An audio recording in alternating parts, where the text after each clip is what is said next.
Harsha hospital centre for plastic and cosmetic surgery, liposuction, tummy టక్, breast surgery, lip, చిన్ and nose correction సేవలు. మీ అందానికి నమ్మకమైన చిరునామా హర్ష హాస్పిటల్స్, కొంపల్లి, హైదరాబాద్.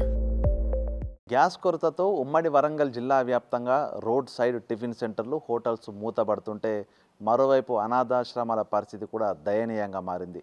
కమర్షియల్ కనెక్షన్ల కారణంగా అవి నిలిపివేయడంతో కట్టెల పొయ్యిలతో ప్రస్తుతం హనంకొండలోని సహృదయ ఆశ్రమం దాదాపు 100 మందికి పైగా ఉండేటువంటి ఈ యొక్క అనాథలను ఇక్కడ ఉంటారు. వాళ్లకు వంట కోసం ప్రస్తుతము వేరే దారి లేక గ్యాస్ నిలిపేయడంతో ఈ విధంగా కట్టెల పొయ్యిలు ఆశ్రయిస్తూ ప్రస్తుతం ఆ అనాథలకు ఫుడ్ పెడుతున్న పరిస్థితి ఏంటి? ఎట్లా కట్టెల పొయ్యి ఇబ్బంది కావట్లేదా గ్యాస్ లేకపోతే? అంటే ఇప్పుడు మనకి 22 సంవత్సరాల నుంచి రన్ చేస్తున్నాము. అప్పటి నుండి కూడా కొంచెం మన కమర్షియల్ అయినా కూడా టైంకు ఫోన్ చేయగానే ఇచ్చేవాళ్ళు. ఈ కనీసం 10 రోజుల నుంచి చాలా ఇబ్బంది అవుతుంది, కట్టెలు దొరకపోవడము. ఇప్పుడు ఫారెస్ట్ కూడా ఎక్కడ రోడ్లో పడితే ఆడ మొత్తము రోడ్డు వెడల్పు చేయడము, కట్టెలు దొరకట్లేదు. ఈ 100 మందికి కనీసం పొయ్యి మీదకి ఇస్తారు కానీ పొయ్యి కిందికి ఇవ్వలేరు. అలాంటి పరిస్థితి వచ్చింది. వాళ్ళకి పొద్దున టిఫిన్ అని అంటే స్టవ్ మీద తొందరగా వేసేవాళ్ళము. ఇప్పుడు కట్టెలు అంటే అది ముట్టియడము, కట్టెలు దొరకకపోవడము, చాలా ఇబ్బంది పడుతున్నాము. ఏ గవర్నమెంట్ అయినా కూడా కొంచెం ఆశ్రమాలు అనేది వాళ్ళకు మరి పెద్దవాళ్ళను రోడ్ సైడ్స్ నుంచి తీసుకొస్తున్నారు. మరి ఇలాంటి పరిస్థితుల్లో మరి సరే ఇళ్ళల్లో అంటే 45 రోజులకు ఒక సిలిండర్ వస్తే ఇంట్లో కూడా ఇబ్బందే. ఈ 100 మందికి కూడా ఎలా చేయాలి? చాలా ఇబ్బందికరమైన పరిస్థితి. ఎప్పుడు కూడా ఇలా రాలేదు. డబ్బులు ఇద్దామన్నా కూడా కనీసం ఎక్కువ డబ్బులు ఇద్దామన్నా కూడా దొరకట్లేదు. అసలు మనం ఆఫీసుకు పోయినా కూడా రెస్పాన్స్ అయ్యలేదు, ఫోన్లు ఎత్తడం లేదు. ఇలాంటి పరిస్థితి కూడా గవర్నమెంట్ కొంచెము ఆలోచించి కొంచెం ఓల్డేజ్ వీళ్ళను కూడా మనం బయటికి వెళ్ళగొలేటట్టు లేదు పరిస్థితి. వాళ్ళు పెద్దవాళ్ళు. ఇప్పుడు మన ఏజ్ వాళ్ళు అంటే ఏదో ఒక పని చేసుకొని బతకగలుగుతారు.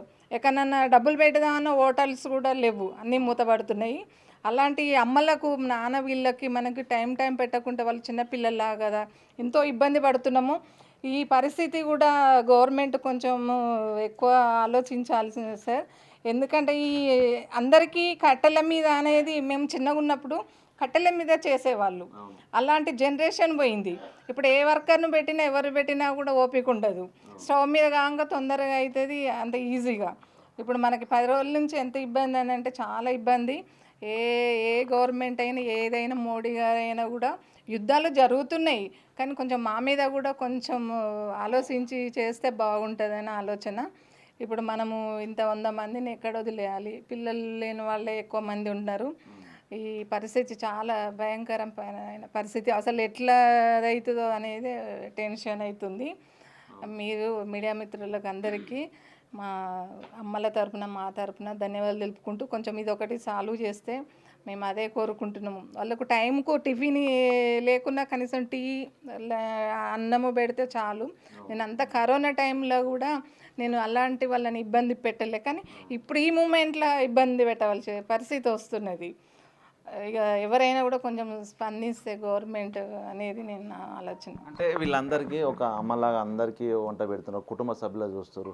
ఈ గ్యాస్ మీద చేస్తున్న ఇబ్బంది ఉండదు. ఇప్పుడు ఇదంతా ఈ పొగ, ఈ మంట, ఈ వేడి, ఎండాకాలము తట్టుకొని ఉంటారా? ఏమైనా అయితే మీకేమైనా అయితే పరిస్థితి ఏంది అసలు? నేను నా గురించి నేను ఆలోచించలేను. వాళ్ళకి సేవ చేయాలని ఆలోచన.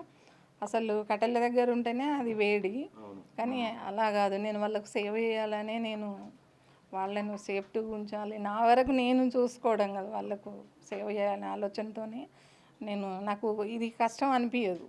ఎంతైనా కూడా అన్నీ చేయగలుగుతా, కానీ మనకి టైంకు అన్నీ దొరికితేనే బాగుంటుంది, దొరకకుంటే కష్టం కదా. పొద్దున్న లేస్తే ఇదే ఆలోచన ఉంటుంది, ఎట్లా గ్యాస్ ఎట్లా అనే ఆలోచనే ఉంది. 10 రోజుల నుంచి బాగా టెన్షన్ ఉన్నది. అంటే ఆశ్రమం కదా, ఇంతమంది ముసలి వాళ్ళు ఉంటారు, అసలు లేవలేని వాళ్ళ పరిస్థితిలో ఉన్నారు.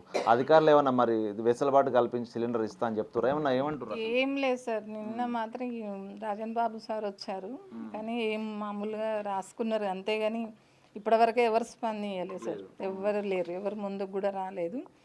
ఇక ఆగదు కదా సార్, పొద్దున్న లేస్తే వాళ్ళకి పెట్టాలి. మనకి ఎవరు ఇస్తారు ఎవరు లేదని కాదు, చెయ్యాలి ఏదో రకంగాని. మొన్న కట్టెలు తిరిగి కొనుక్కొస్తేనే అవి దొరికినాయి కట్టెలు. ఇప్పుడు రేటు అప్పుడు మామూలు ఒక 300-400కి ఇచ్చేది, ఇప్పుడు 1000-1200 అయినా కూడా దొరకట్లేదు.